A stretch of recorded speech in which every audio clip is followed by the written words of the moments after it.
vida fácil, não é uma vida simples, não é uma vida morna, mas é uma vida abençoada. É uma vida debaixo de promessa, porque o Senhor haverá de nos sustentar. Nós temos aqui, meus caros irmãos e irmãs, aqui no santuário, você que nos acompanha de casa e você que vai ouvir esta pregação depois que aqui ela foi realizada. Nós temos na missa de hoje duas temáticas fáceis de serem tratadas e compreendidas com clareza. A primeira é o Evangelho em consonância com a primeira leitura, que fala sobre a questão do Shabat, a questão do descanso, a questão do sétimo dia, que na cabeça de muitos gera uma confusão. E a segunda leitura fala sobre a nossa vida cristã, que não é uma vida fácil, não é uma vida simples, não é uma vida morna, mas é uma vida abençoada. É uma vida debaixo de promessa, porque o Senhor haverá de nos sustentar. Nós temos aqui, meus irmãos, algo que Deus não tolera. Deus não tolera pessoas que têm coração duro, pessoas que não se importam com pessoas que estão mais agarradas à lei, pela lei, do que a restauração integral da pessoa. Veja que a questão do Evangelho, ela é toda ligada não ao bem do homem, não à cura do homem, não à evangelização do homem, mas ao cumprimento de uma lei. E esta lei é a lei do Shabat, onde o judeu não se faz absolutamente nada. E não era lá, é também cá. Não sei se aqui alguém já foi na Terra Santa. Tive a oportunidade de ir uma vez. E o hotel que nós ficamos em Jerusalém, ele tem os elevadores, como os nossos aqui, e eles funcionam normalmente, todos os dias, igual os nossos aqui. Porém, no sábado, ele é programado para parar em todos os andares, tanto subindo como descendo. Para a gente sair do hotel de manhã é um auê, aquele povo todo querendo sair e o elevador não anda. Aí eu falei com o guia, mas o elevador está com defeito. Ele falou, não, hoje é sábado, eles não podem apertar o elevador. Então eles já programam para ele ir parando. Quer dizer, ao invés de uma facilidade humana, o que aconteceu com a lei de Deus, que é uma lei bela, uma lei de santidade de um dia, porque ele remonta a um ciclo, se transformou em algo escravizante. Então veja, uma coisa boa, ela pode ficar má pelo uso. Uma coisa que era para santificar, ela fica má porque o meio para o homem se torna fim, para a destruição do próprio homem. Lembro-me no meu tempo de seminário, que já tem, graças a Deus, bem tempo atrás, quando Padre Benjamin, que era meu professor de Bíblia, ele estudava um pouco com a gente a questão do sábado. Ele brincava que o sábado, como se fosse uma faca bem afiada, útil, facilita a vida do homem, mas se você não sabe usá-la, você é capaz de matar o irmão. O utensílio não é bom nem ruim em si, depende do uso que se faz. Quando o Shabat foi instaurado pelo próprio Deus, ele tinha 3 regras. A primeira regra, o descanso, que simboliza libertação, o descanso com Deus e o descanso para Deus. Esse era o tripé do Shabat judaico. Rapidamente, o descanso como libertação. A primeira leitura que nós escutamos está em Deuteronômio. Por que é importante conhecermos o Deuteronômio? Porque ele vai colocar para o povo algumas normas, e você precisa entender que povo e quais normas. O povo que saiu do Egito. Não sei se você tem na sua família algum pré-adolescente ou algum adolescente. É próprio desta fase a imitação do grupo. Isso acontece com naturalidade. Eles, como não têm ainda uma identidade formada, eles ficam imitando os outros. Aí você vê aquelas adolescentes saindo para a festa de 15 anos, elas são todas iguaizinhas, né? Tudo iguaizinho. Aí a roupa é mais ou menos a mesma, o sapatinho é mais ou menos o mesmo, é da época, é assim. Eu já fui adolescente, você também. Essa época ela é assim. O ser humano ele tem essa facilidade de seguir o bando. A maioria, mas hoje todo mundo faz, eu também estou fazendo. Estou citando isso por quê? Porque o povo de Deus, quando foi levado como escravo, eles conservavam os costumes do povo de Deus. Eles eram rígidos contra a idolatria que havia no Egito. Eles não eram politeístas, eles não bebiam aquelas bebidas, eles não praticavam o que eles faziam.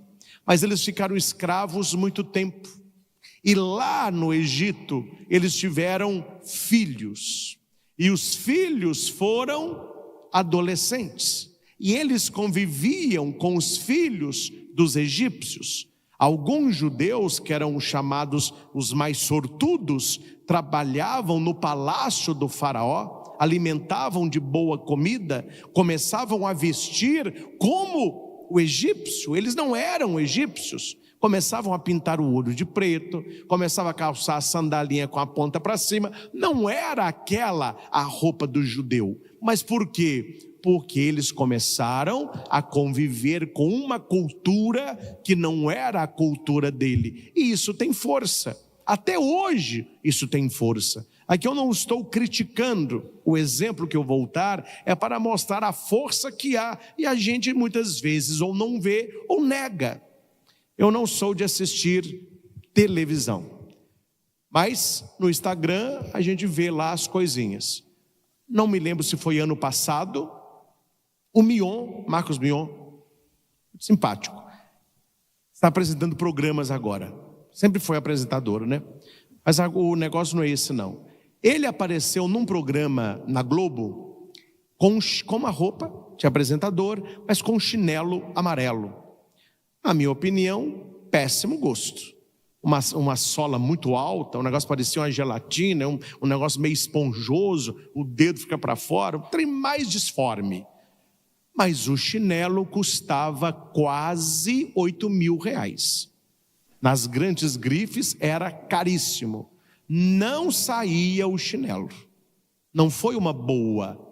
Deram-lhe para o Mion, com certeza pagaram a TV para que o cara usasse aquilo, e no domingo ele ficou andando no palco com aquele pé de pato, que não era bonito. Vocês, quando olhar, vocês vão de concordar.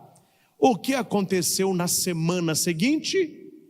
O chinelo se esgotou. Porque eu não quero um chinelo, eu quero o do Mion. A influência que a mídia tem, a força que o ser humano tem de imitação, os jovens na escola de aceitação, não importa se é belo ou não, importa que é caro, eu tenho. E quem usou, nada mais do que Marcos Mion. Eu estou com o tênis de Marcos Mion. Isso aconteceu hoje e isso aconteceu no Egito. É por isso, meus irmãos, que aquela caminhada do Egito para a terra prometida, que poderia ter durado alguns meses, durou 40 anos. Porque tirar o povo do Egito foi fácil, mas tirar a mentalidade do Egito do povo foi difícil. Entendam o que aconteceu nesses 40 anos. O povo que caminhava no deserto continuava tendo filhos. Aqueles filhos cresciam e se tornaram adolescentes, não mais com a influência do Egito, mas com as leis que Deus deu a Moisés. Deus começou a formar um novo povo, para que o povo tivesse uma conduta de acordo com as leis do Deus de Israel. Entre tantas e tantas leis, nós temos da primeira leitura. E por que Deus é capaz de dar esta lei? Está no versículo 15. Porque na nossa vida, meus irmãos, guarde uma coisa: você tem que pôr na cabeça o seguinte: Nós precisamos escolher de quem nós seremos escravos. A única liberdade verdadeira é a liberdade dos filhos de Deus. E Maria nos ensina, ela era a preferida, a amada, a escolhida, imaculada. O que é que Maria diz a Gabriel? Eu não tenho vontade de uma não. Eis aqui a escrava do Senhor, faças em mim segundo a tua palavra. A gente dá uma maquiada na palavra, porque hoje em dia não pode falar nada, né? Aí eles falam, não, Maria falou, eis a serva. Não, falou serva nada não, é escrava mesmo. E a palavra que ela usa como escrava, não é só escravo. Existiam várias denominações de escravos. Os escravos mais belos e belas trabalhavam dentro de casa. Os mais fortes trabalhavam carregando peso. Os que não serviam para muita coisa, cortando grama, tirando estrume. Os mais finos trabalhavam à mesa. Os mais prendados na cozinha. Os letrados com os filhos. E para cada escravo tinha um nome. Quando Maria diz, eis a escrava, o nome que Maria usa como escrava é a escrava sem valor. É a escrava que ninguém compra, porque ela não serve para nada. Maria se vê assim, eu sou uma escrava, eu não tenho valor. Eu sou escrava do Senhor. Jesus, nas pregações dele, e depois Paulo no aprofundamento, vai dizer que aquele que peca se tornou escravo do pecado. Então, qual é a nossa escravidão? A nossa servidão a Deus que nos libertou. Eu não sirvo por obrigação, eu sirvo por amor. Eu não me ordenei sacerdote obrigado. Eu não fui para o seminário para ser um escravo vendido. Eu escolhi doar a minha vida ao Senhor. Eu escolhi ser um servo dele por amor, um escravo.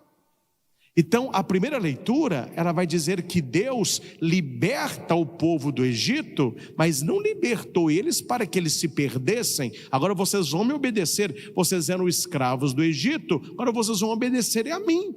Então está no versículo 15, lembra-te que foste escravo no Egito, e que de lá o Senhor teu Deus te vê sair com mão forte e braço estendido. É por isso que o Senhor teu Deus te mandou guardar o sábado. Deus não está pedindo, Deus está mandando. E por que Ele pode mandar? Porque se não fosse Deus, aquele povo seria escravo até hoje.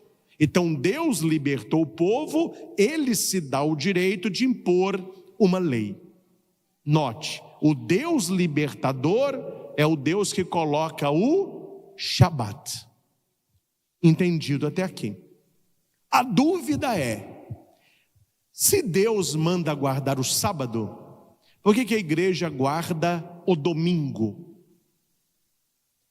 Infelizmente, os senhores não, que vocês vão saber agora argumentar, falar, mas a maioria, com muita tristeza que eu falo isso, a maioria dos cristãos católicos, eles se calam quando algum protestante de alguma seita cristã judaica, eles misturam os conceitos, eles são cristãos, mas eles creem em coisas do judaísmo. É muito complicado certas igrejas hoje, a gente não sabe qual é a tônica delas, se é cristã ou se é judaica. Ela não é judaica porque ela prega Cristo, mas ela não é cristã porque os ritos é do judaísmo. Então eles misturam as coisas, chamam igrejas cristãs judaicas, misturam.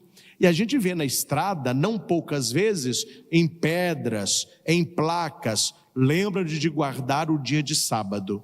E se alguma pessoa desta igreja ou seita vai lá na sua porta e ela fala assim, pega a sua Bíblia para mim. Aí você pega a sua Bíblia e entrega para a pessoa. Ela vai abrir em Deuteronômio 5. Isso quando ela não está falando de imagem de Deuteronômio 9, né? É os dois textos que eles gostam. Aí vai falar para você, tá vendo?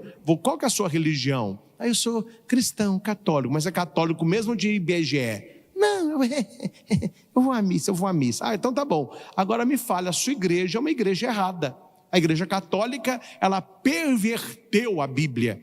O Papa mudou as coisas. Por que você está falando isso? Porque em Deuteronômio 5:12 fala para guardar o sábado. Vocês guardam o domingo, vocês são dominicais. A Bíblia manda guardar o sábado. Como que vocês guardam o domingo? Aí o católico que não sabe vai falar o quê? Religião não se discute não. Fica você com a sua fé, eu fico com a minha, vamos aqui tomar um café, não vamos conversar não. Na verdade, por que religião não se discute? Porque não sabe. Quem não sabe tem que ficar calado mesmo, né? É muito melhor a pessoa parecer um idiota calado do que falar e acabar com a dúvida. Então por isso que o pessoal fica calado, a não ser um idiota, porque não sabe. Não vamos discutir. Gente, a coisa é muito clara. É fácil você entender aqui o processo. Deuteronômio, o povo saiu do Egito, está indo para a terra prometida e Deus está fazendo alianças preparatórias com o povo. Por que aliança preparatória? Porque não é aliança definitiva, não é uma aliança eterna. São preparatórias. Preparatórias a quê, padre? A aliança eterna, a última, que não há outra aliança. Então existe, hoje em dia eles inventaram isso, né? Não estou criticando não, mas desnecessário, mas tem. Existe o anel de compromisso, não tem um anelzinho? O casalzinho lá, 12 anos, começa, amor, love, vida. Aí arruma um anelzinho, tadinho, né? Carência. Aí põe um anelzinho no dedo. Aí você andando com aquele anelzinho. Aí um dia fala assim, vamos namorar? Vamos namorar. Aí ele pede, quer namorar comigo? É amor ou é amizade? Não, é amor. Então coloca o anel de namoro, de um compromisso mais sério. Aí a moça fica doida para esse namoro evoluir, para colocar qual? O de noivado. Mas ela está doida para se livrar daquele. Qual que os casais querem? O anel do matrimônio, aliança matrimonial. Esta é eterna. As outras são passageiras, elas vão sendo substituídas. As alianças do Antigo Testamento são essas preparatórias, porque a palavra testamento na Bíblia, do latim testamentum, significa aliança. Então, no pé da letra, não seria Antigo Testamento e Novo Testamento. Seria Antigos Testamentos e Novo Testamento. Por que no plural antigo? Porque não é uma aliança, são várias. Tem aliança que Deus faz com Noé. Tem aliança que Deus faz com Abraão. Tem aliança que Deus faz com Moisés. Deus vai fazendo alianças com o povo e o povo vai quebrando aliança. Aliança do Antigo Testamento. Quando vem Jesus Cristo e na última ceia ele pega o cálice e diz assim: tomai todos e bebei. Este é o cálice da nova. As outras ficaram velhas, agora é nova e eterna aliança. Não há outra. Esta é a aliança maior. As outras foram preparativas para essa. O Antigo Testamento preparou a vinda do Messias, Jesus Cristo, Mexiá, o Messias, Cristós, ungido, Jesus, Yeshua, Deus salva. Então ali estava a plenitude no alto da cruz.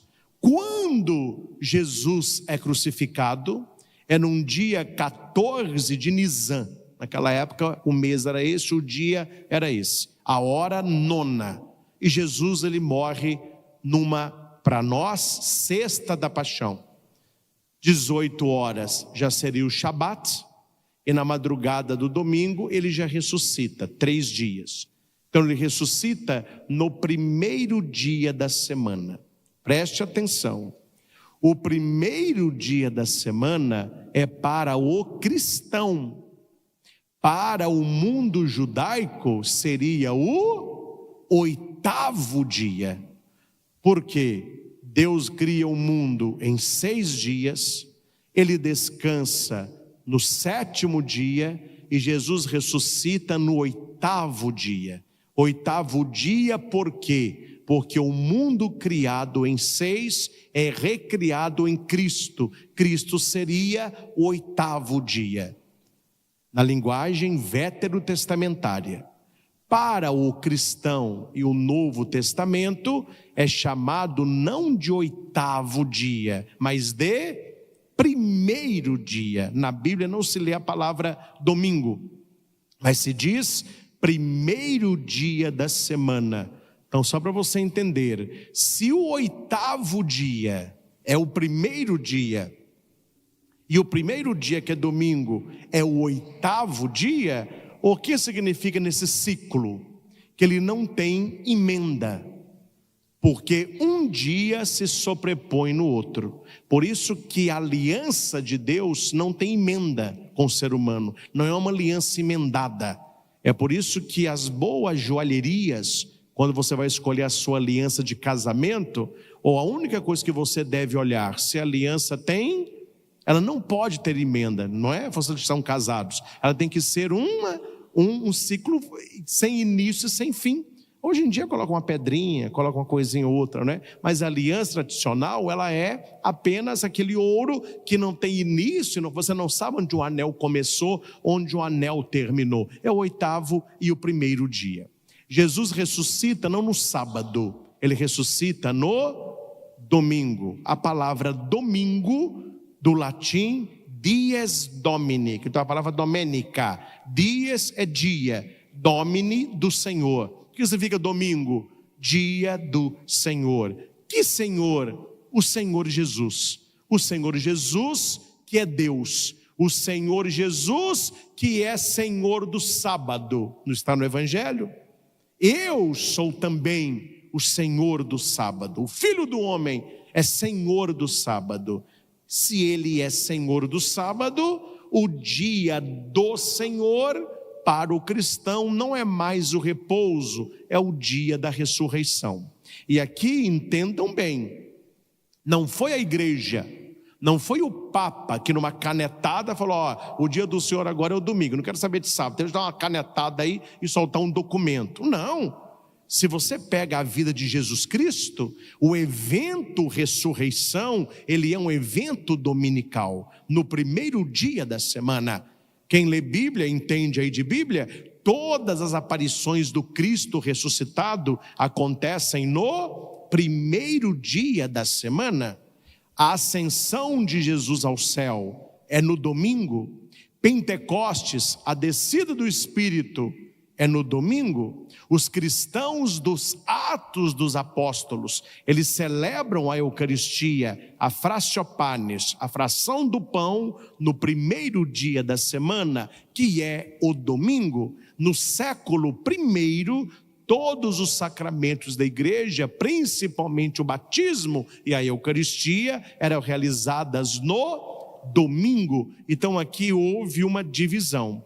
O judaísmo permanece no Antigo Testamento, porque eles não aceitam Jesus como Messias. Eles permanecem na Antiga Aliança, guardando o sábado. O cristão, ele pega a nova e eterna aliança de Cristo, guardando o domingo. Então, o judeu do Primeiro Testamento, ele haverá de guardar o Shabat. O cristão, ele haverá de guardar o domingo. Tem um documento muito bonito, acho que todos deveriam ler, você lê numa sentada, é fino, é do Papa João Paulo II, não precisa comprar não, entra no site oficial do Vaticano, você de casa anote aí, vatican.va, quando você entrar vai aparecer um tanto de idioma na tela, você escolhe português, vai abrir, você vai lá, Papa João Paulo II, e digita Dies Domini, dia de domingo, digita domingo, vai aparecer com vários idiomas, você clica no português, ele já abre, você baixa, imprime e leia. Papa João Paulo II vai trabalhar profundamente o domingo para nós cristãos católicos, o domingo religioso, o domingo familiar, o domingo do descanso, o domingo de se conectar com o eterno. Hoje se perdeu um pouco a questão religiosa do domingo, né? O domingo hoje é muito mais um dia de descanso. Quando começou, era um dia santo. O dia de domingo era um dia para dedicar às coisas de Deus. Hoje em dia, tudo que as pessoas querem fazer, se não pode fazer no dia de semana, joga que dia? No domingo, porque perdeu-se o caráter religioso do domingo. Quem que tem que recuperar este caráter? Nós cristãos católicos. É o nosso dia, é o dia do Senhor, é o dia de missa, é o dia de se conectar com Deus. Assim como o Shabat, o domingo é o dia daqueles que são livres em Deus. O domingo é você participar no descanso de Deus. E a gente guarda o domingo por causa de Deus. Então, meus irmãos, reservem sempre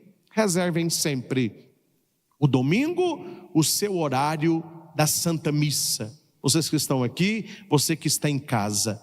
Deus nos pede tão pouco, né? Deus nos pede tão pouco. Imagine se Deus falasse com você assim: eu vou te dar todo início de semana 7.000, você não precisa fazer nada. Vou te dar 7.000 reais. Agora, eu vou fazer o seguinte: eu vou te dar 7, mais 1.000 você me devolve. Meu filho, você vai reclamar de quê? Você está ganhando 7. Se ele te pedisse para você devolver 6, tem que devolver rindo. Você não fez nada para receber isso. E o Senhor não nos pede um dia. Se ele falasse: olha, de segunda a sábado faz o que você quiser, o domingo é meu. A gente tinha que dar o domingo inteiro para Deus sorrindo. Como era na Alta Idade Média, as pessoas iam para as catedrais no domingo, 6 da manhã, 7 da manhã, voltava para casa quando estava anoitecendo, 5, 6 horas da tarde, passava o dia todo lá, com celebrações, com peças de arte, com praça de alimentação, as crianças na catequese, e a igreja, não é? As catedrais antigas, era o shopping hoje.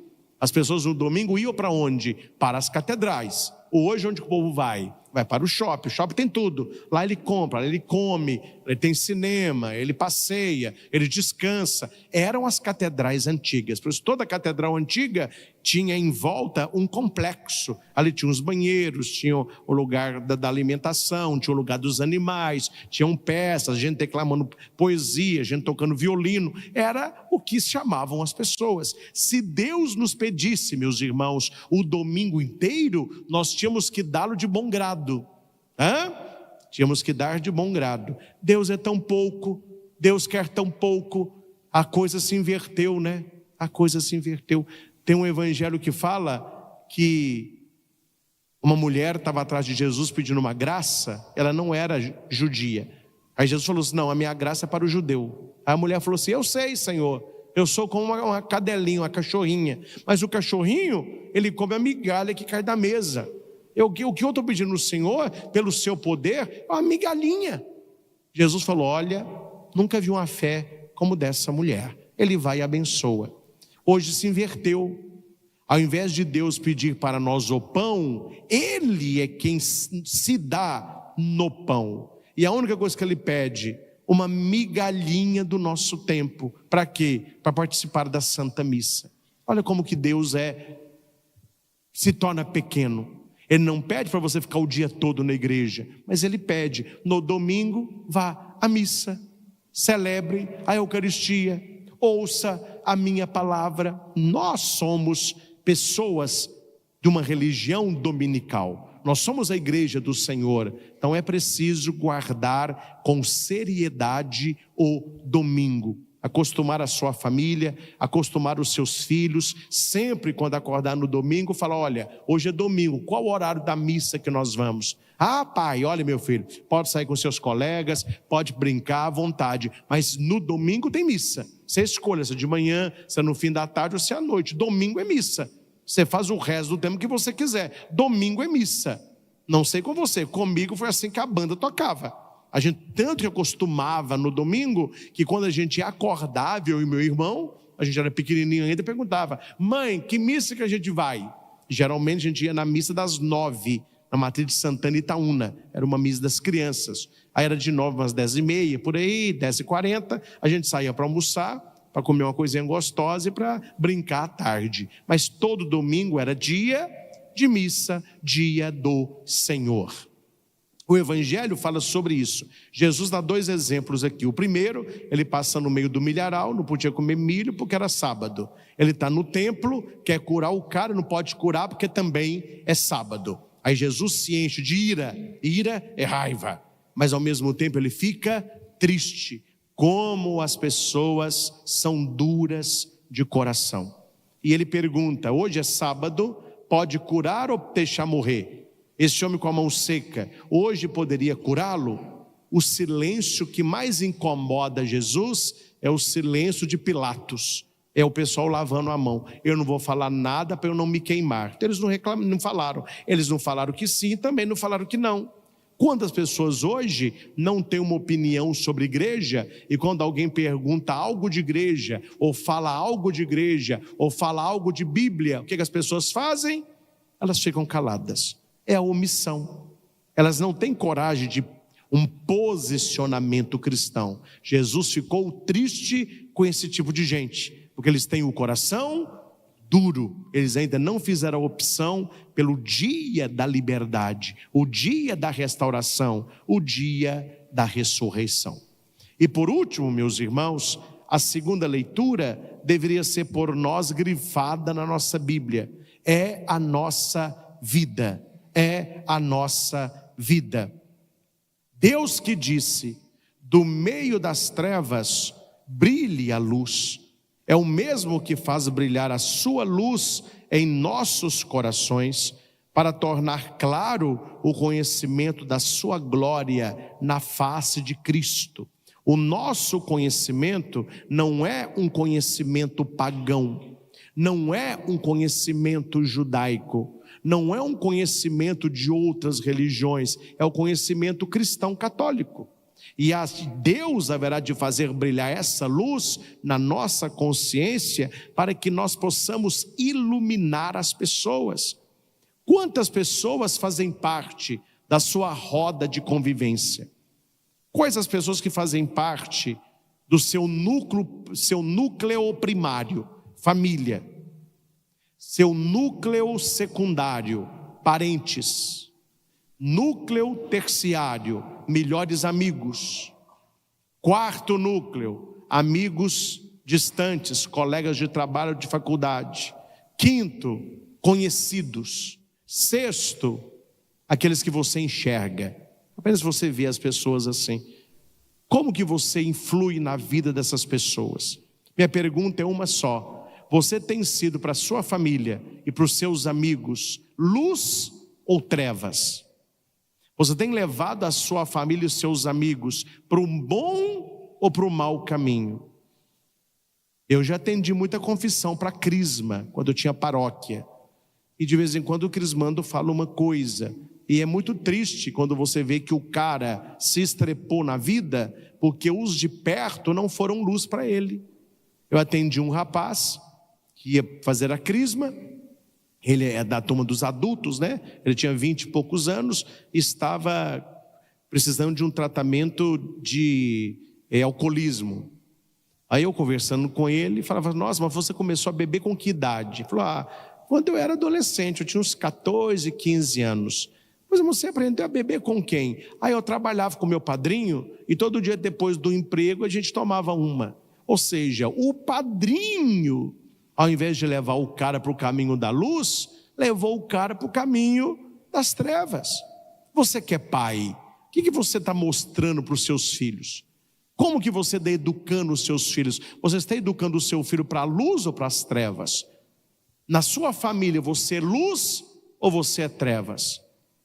Na vida da sua esposa, você é um marido luz ou é um marido treva? Você é uma esposa luz ou uma esposa que jaz nas trevas? Então aqui está escrito: o mesmo Deus que vês brilhar a luz, Ele haverá de brilhar a luz no seu coração, para você iluminar.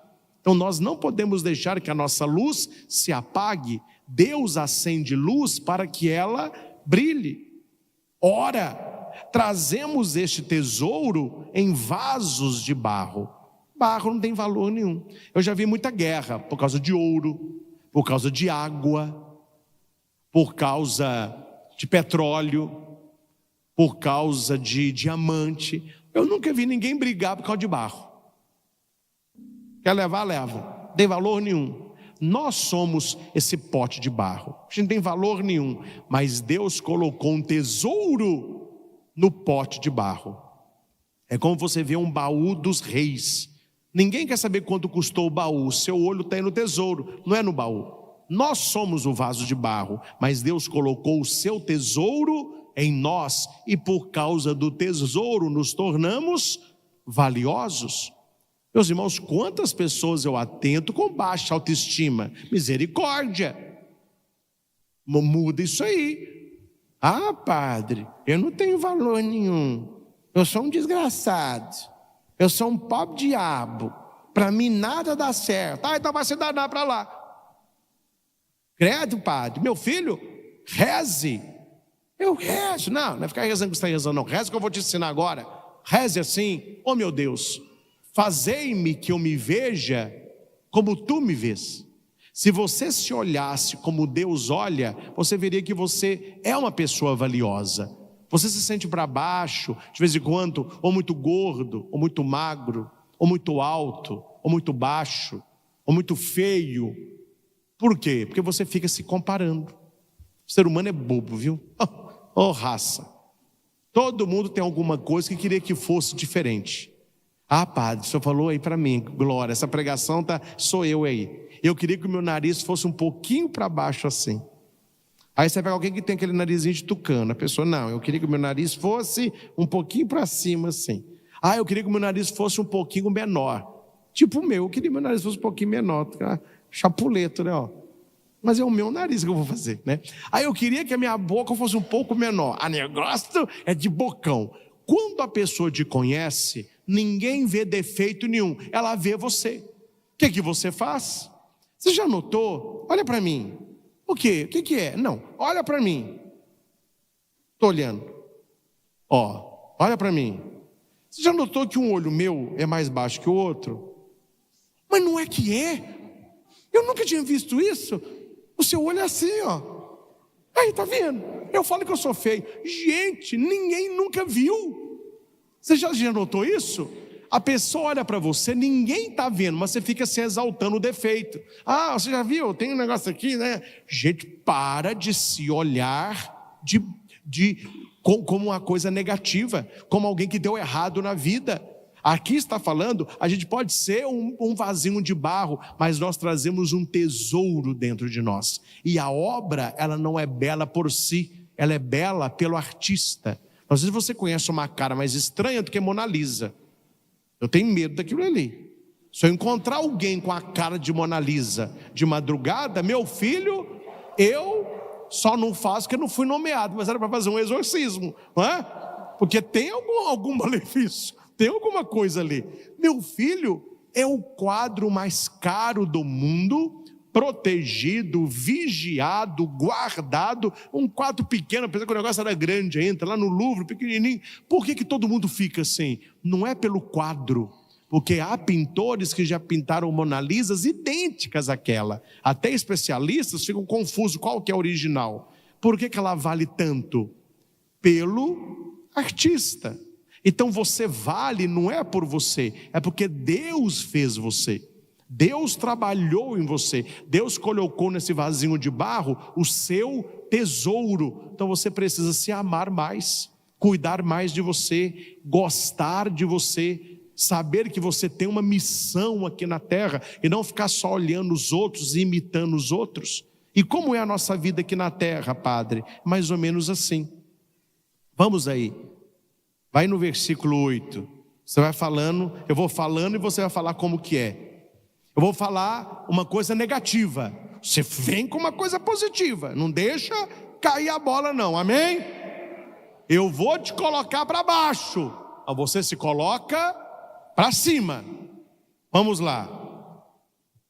Somos afligidos de todos os lados, mas não vencidos pela angústia, postos entre os maiores apuros, mas sem perder a esperança. Somos perseguidos, mas não desamparados. Derrubados, mas não aniquilados. Amém? Amém. É assim que você tem que ser. A pessoa está te colocando para baixo, você tem que sair por cima. Há 3 animais que morrem porque não olharam para cima. Sabiam disso? Se você pegar um morcego e colocar o morcego no chão, ele fica patinando no chão assim, ó. Ele não consegue decolar, pegar voo. Para ele pegar voo, ele tem que estar de cabeça para ele. Ele solta o pezinho, ele cai no ar e abre a asa. Aí ele faz assim, ó. Se você coloca o morcego no chão, já era pro bichinho, tadinho. Ele só fica assim, ó, não consegue voar não. Você já viu o zangão, que é besouro preto? De vez em quando lá em casa aparece um... Minha mãe tem pânico. Vai me picar. Vai não tá nem vendo a senhora, para ficar tranquilo. Pega um zangão daquele, coloca num vidro e não precisa tampar não. Pode deixar lá. Ele vai ficar assim, embaixo do vidro, ó. Aí você olha, morreu. Ele não olhou para cima, ele acha que a saída é para baixo. Sabe uma águia norte-americana? Já viu aquela? Pode para ela num viveiro menor, não precisa fechar em cima. Que é para ela pegar voo, ela tem que abrir a asa, ela sai do galho, ela bate e faz esse movimento. Se lá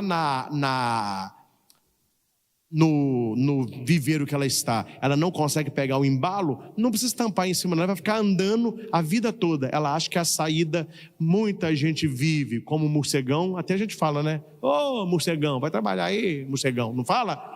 É. E tem mulher que fala, padre, eu casei com um zangão. Hã?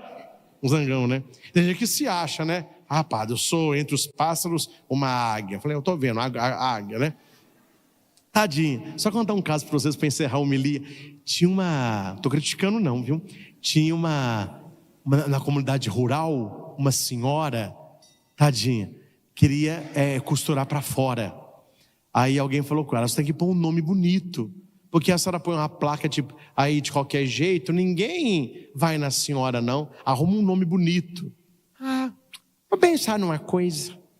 Aí passou um tempo, o cara passou na frente da casinha dela, lá no sítio, tinha uma placa assim, Águia de Ouro.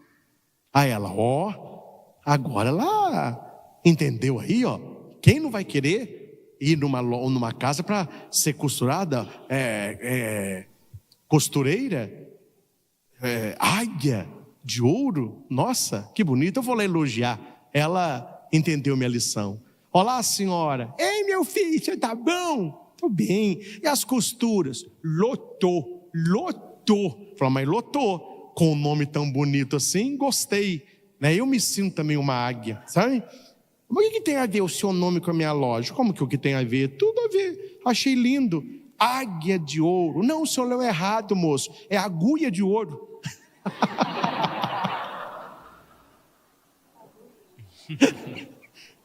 É a agulha de ouro. Meus irmãos, brincadeiras à parte, a gente tem que olhar para uma leitura dessa e falar assim, Senhor, imprima uma leitura dessa no meu coração, porque eu atendo as pessoas. Sabe como que as pessoas vêm até mim? Elas vêm assim, padre, eu sou afligido de todos os lados, colocado nos maiores apuros, eu estou sendo perseguido, derrubado. Depois, e o quê? Falei, mas a leitura tem coisas a mais. Eu sou afligido de todos os lados, mas eu não me deixo vencer pela angústia. De vez em quando eu acordo angustiado. Você não acorda não? Eu acordo. Padre, um padre acorda angustiado? Eu não nasci padre não. Eu também tenho minhas tristezas. Mas você acha que quando eu acordo angustiado, eu fico no meu quarto com a janela fechada, cortina baixada, porta trancada, luz desligada, cobertor na cabeça, ouvindo o Renato Russo? Isso é para morrer, meu filho. O dia que eu acordo angustiado, eu saio, eu vou na padaria, eu vou na casa de alguém, eu sento numa praça, eu me viro e a gente sente-se melhor. Somos afligidos, mas não me deixo vencer pela angústia. Somos colocados nos maiores apuros. Quem aqui não tem problema, atire a primeira pedra. Eu não venho uma. Todo mundo tem problema, mas apesar dos problemas, eu não perco a esperança em Deus. Vou vencer. Sou perseguido. Aí é real, né? Tá feio. Sou perseguido, mas nunca desamparado por Deus, nem pela minha família, nem pelos meus amigos. Sou derrubado, mas nunca destruído. Olha a palavra bíblica para a sua vida. É uma leitura de superação, uma leitura de glória. Se na minha vida eu levo os sofrimentos mortais de Cristo, eu levarei também a sua glória e a sua ressurreição. Meus irmãos, é exatamente para isso que existe o domingo.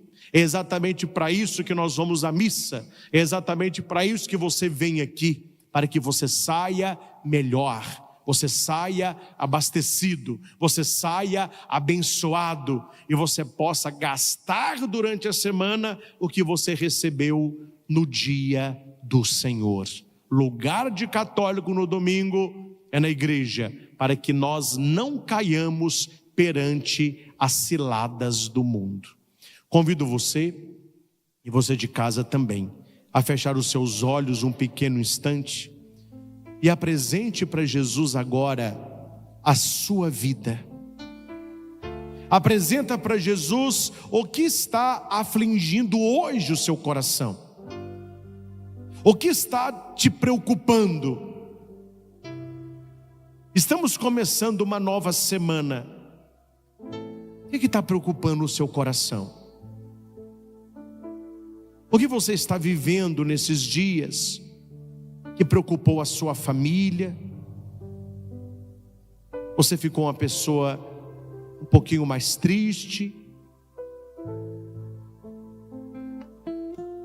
Quais são as suas aflições? Quais são os apuros que você enfrentou? Os problemas que bateram na sua porta? Os desafios que você terá que resolver, enfrentar? Só Deus sabe quando a perseguição bate na nossa porta. Talvez você tenha sido perseguido no seu trabalho,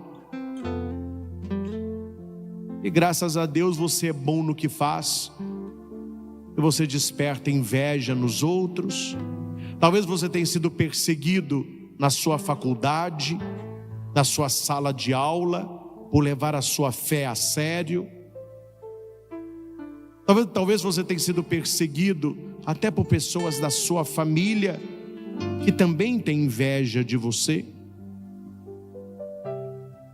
Quantas pessoas tentaram puxar o seu tapete para te derrubar? Quantas pessoas te deram rasteiras na vida e te jogaram no chão? Somos afligidos, colocados nos maiores apuros, somos perseguidos, somos derrubados.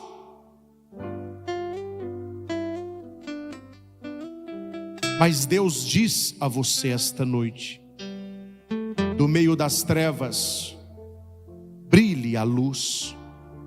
E aquele Deus que fez brilhar a luz haverá de iluminar o seu coração, para que você veja que apesar de você ser um vasinho de barro, você traz este tesouro dentro de você. Você tem a luz de Deus dentro de você. Você tem o Espírito Santo dentro de você. Você está debaixo da bênção do céu. Então, você pode dizer: eu sou realmente afligido de todos os lados. Eu tenho passado por muitos problemas, problemas de saúde, problemas na família, problemas de dinheiro. Tenho sido uma pessoa endividada, também gasto tanto. Tenho os meus problemas, tenho as minhas tristezas, mas não me deixo vencer pela angústia. Tenho enfrentado grandes apuros na minha vida, grandes imprevistos, situações difíceis, mas eu não perco a minha esperança. Tenho sido até perseguido, mas Deus não me desampara. E mesmo quando puxam o meu tapete ou me dão uma rasteira, eu não sou aniquilado. Não sou vencido pela angústia. Não perco a esperança, não sou desamparado e tampouco aniquilado. eu levo na minha vida os sofrimentos de Cristo, para que também a vida de Cristo se manifeste na minha vida.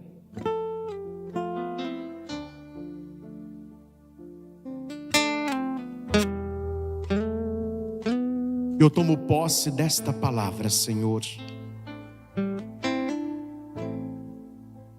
Que nós tenhamos uma semana abençoada, uma vida abençoada. Que o nosso olhar possa ir além de tudo isso que nós passamos. Apesar das nossas aflições, dos nossos apuros, da perseguição, das rasteiras que nós levamos, nós temos certeza que a vida de Jesus, que a luz de Deus trabalha dentro de mim. E é por isso que eu posso dizer com toda certeza: eu não serei vencido pela angústia, eu não perderei a esperança, eu nunca sou desamparado e tampouco aniquilado. Porque todas as coisas concorrem para o bem daqueles que te amam. Até o meu sofrimento, até a perseguição, até os momentos de solidão, me conduzem para o fim, que é Deus. As pessoas não têm poder algum de fazer mal a você. É você que dá este poder para elas.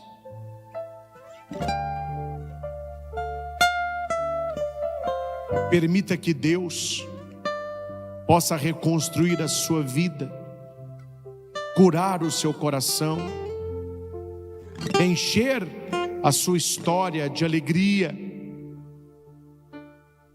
de esperança. Diga para você mesmo, quando as coisas pesarem: eu não vou desistir, eu não vou abandonar o meu sonho, eu não vou trair o meu Deus, eu não vou abandonar a minha família, eu não vou mentir para os meus amigos. Eu quero ser uma pessoa melhor. Eu quero iluminar a vida das pessoas que me amam. Não quero levar problemas, eu quero ajudar na solução. Eu não quero ser a causa de dor de cabeça para ninguém.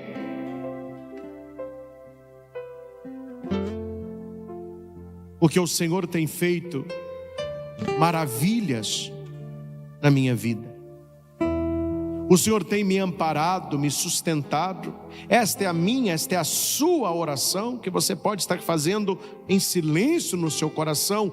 Deus tem me sustentado, Deus tem me amparado, Deus tem me protegido, Deus tem me fortalecido. E isso que eu estou passando agora não é para sempre.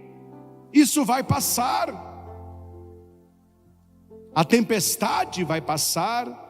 O céu escuro vai passar, a doença vai passar, a tristeza vai passar, porque na minha vida trabalha a vida de Cristo. Os sinais da vida de Cristo estão em mim.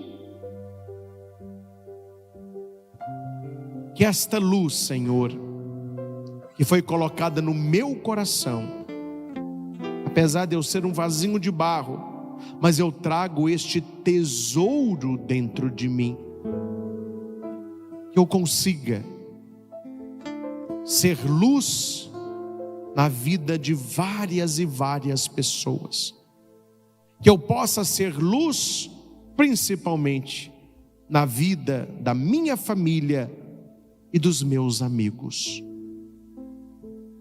E afasta do meu coração toda preguiça, todo cansaço, toda baixa autoestima, toda imagem distorcida de mim mesmo, toda solidão. Transforme, Senhor, tudo isso em vitória na minha caminhada.